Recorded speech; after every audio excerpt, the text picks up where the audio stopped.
안녕하세요. 연목구름입니다. 지난주에 갑자기 모하비의 단종 소식을 들으셨나요? 블로터를 포함한 다양한 채널에서 비슷한 내용이 올라왔습니다. 내용을 보면 지난주 8일에 모하비의 엔진 부품 단산을 통보했다고 하는데요. 엔진 부품이라면 모하비는 국내 유일의 디젤 6기통 엔진을 장착한 차량이죠. 이 엔진과 관련된 결정임을 알 수 있습니다. 모하비의 가장 큰 차별성이라고 할 수 있는 디젤 6기통 엔진은 현대 베라크루즈와 함께 한창 경쟁했던 시절에는 두 차량의 엔진도 공유했었고요. 시장에서 접점을 보였는데요.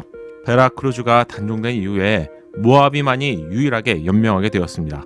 모하비를 구입하시는 오너분들이라면 고배기량의 6기통과 조합된 파워풀한 성능 때문이라고 할 수 있겠죠. 또한 쌍용, 렉스턴과 함께 바디움, 프레임만의 강점으로 오프로드를 포함한 강성 부분에 있어서도 인정을 받았던 차량이 바로 모하비였습니다. 단종이라는 소식이 당황스러운 이유는 판매량에 있어서도 충분한 역할을 하고 있었기 때문인데요. 작년 국내 판매량을 본다면 19,598대를 판매하면서 한 달 기준으로 나눠서 생각하면 월간 기준으로 약 1,600대 이상을 팔리는 차량이 바로 대형 SUV 모하비인데요. 대형 SUV 전체 순위에 있어서도 3위를 차지하는 비교적 잘 판매가 되는 차량이라고 할 수 있습니다. 수입 대형 SUV를 포함한 전체 판매량 순위에서도 3위를 차지하고 있는데요. 수입 대형 SUV 중에서 가장 높은 판매량을 기록하는 차량이 바로 익스플로러죠.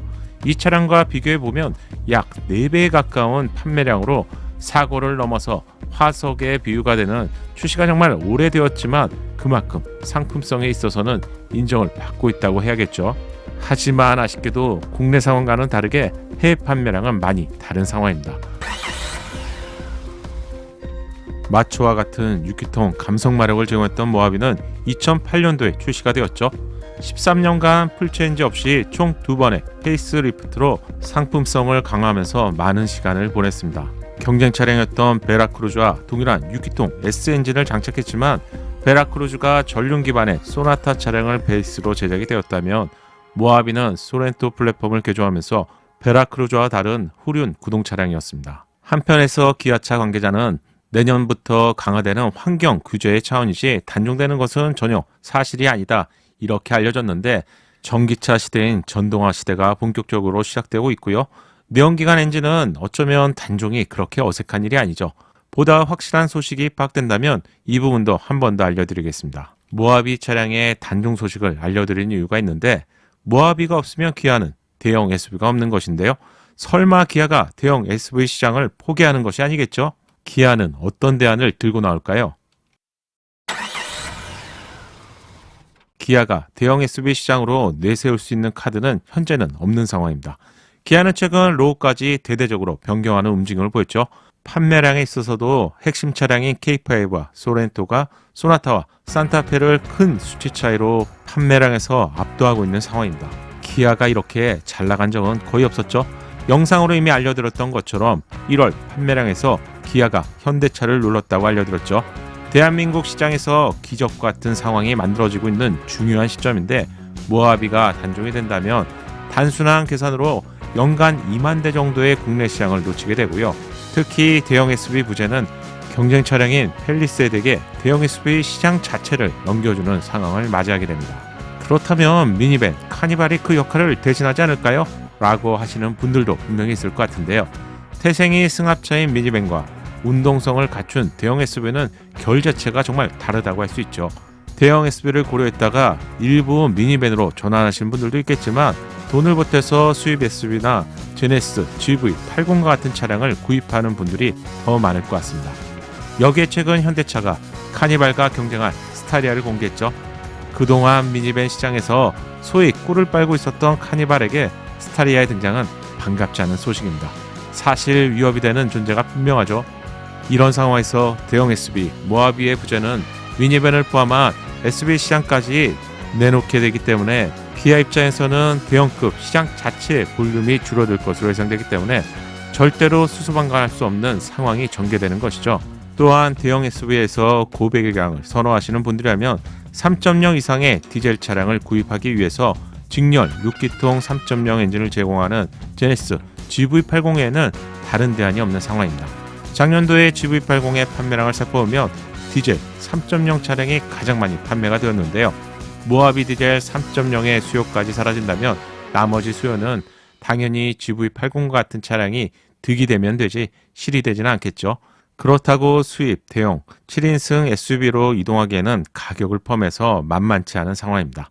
모하비의 단종 소식과 함께 공통적으로 정말 많이 다시 들리는 소식이 있습니다.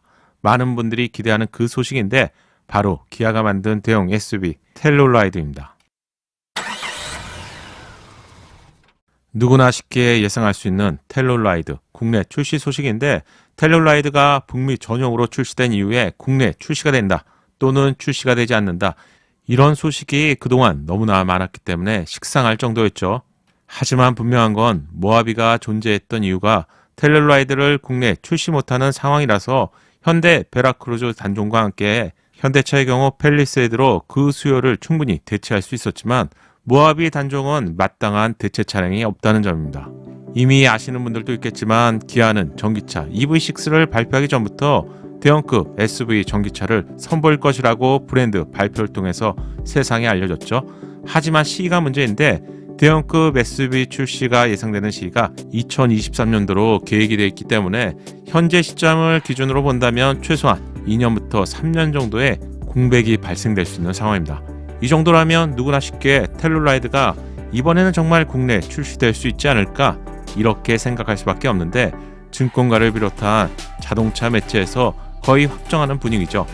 내용을 보면 2022년도에 텔룰라이드 국내 출시 소식을 알리고 있습니다. 누구나 바라고 있는 기아 대형 SUV 텔룰라이드가 국내에 이번에는 정말 출시가 될 수 있을까요? 저 역시 텔룰라이드가 국내에 꼭 출시가 되길 원하는 사람인데 팰리세이드의 강력한 경쟁 차량인 텔룰라이드는 정말 출시가 될 수 있다며 수입 SUV를 포함한 대형 SUV 시장에 현대차와 기아차가 쌍끌이할 수 있는 상황이죠. 국내 출시를 요구하는 소비자의 목소리가 나날이 커지고 있는 상황이라서 이러한 소식에 좀 더 힘을 실어주는 상황입니다. 다만 기아가 텔룰라이드를 국내 시장에 공식 출시하겠다고 발표하지는 않은 상황이라서 100% 또는 확정이라고 할 수는 없겠죠. 국내 소비자가 텔룰라이드 출시를 원하는 이유가 무엇일까요? 미국 조지아 공장에서 생산되는 텔룰라이드는 북미 전용 모델인데 상남자 스타일의 디자인, 팰리세이드처럼 넓은 실내 공간, 수입 대형 SUV 대비 저렴한 가성비죠. 도심과 오프로드를 겸할 수 있는 주행 성능으로 호평을 받고 있습니다. 이런 이유로 북미 월드카 오브 이어에서 올해의 차량으로 선정이 되었는데 팰리세이드처럼 가성비가 높은 텔룰라이드 차량을 기대하는 것은 어쩌면 소비자 입장에서 당연한 것이겠죠.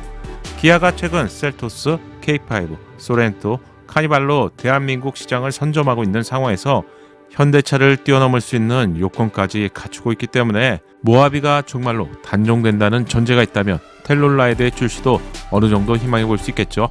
하지만 그것보다 중요한 부분은 현재까지는 정확한 사실 확인이 먼저 선행이 돼야 될 것 같습니다.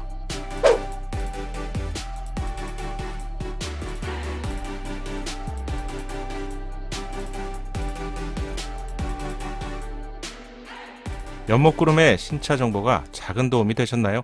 신차 정보를 가장 빠르고 정확하게 얻는 방법 아시죠? 새롭게 출시될 신차 소식이 궁금하다면 구독과 알림 설정을 하시고요. 알림 설정을 하셔야 기다리지 않고 자동으로 받아볼 수 있습니다. 감사합니다.